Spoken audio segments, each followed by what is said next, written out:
If you've ever wondered how to rotate the ruler in PowerPoint, you're in the right place. In this quick tutorial, I'll show you exactly how to turn on the ruler and rotate it using your mouse so you can draw straighter lines, align objects more precisely, and make your slides look much more polished. This is a simple feature, but once you know how to use it, it can save you a lot of time when designing presentations. And before we jump in, if this video helps you out, make sure to hit the like button and subscribe for more easy PowerPoint tutorials. Alright, let's get started. First, open PowerPoint and go to the Draw tab at the top of the screen. This is where you'll find the tools for inking, sketching, and using the ruler. Once you're in the Draw tab, look for the ruler option and click it.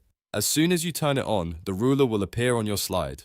Now here's the part most people don't know. To rotate the ruler, place your cursor directly on the ruler itself. Once your cursor is over it, use the scroll wheel on your mouse to rotate it. As you scroll, you'll see the ruler change angles, letting you position it exactly how you want. This is especially useful if you're using a laptop or PC and want better control while drawing or aligning elements. You can keep rotating it until it matches the direction you need, whether that's horizontal, vertical, or a custom angle. If you want to move the ruler around after rotating it, just click and drag it into the right spot on your slide. Then you can use it as a guide for drawing or placing objects more accurately.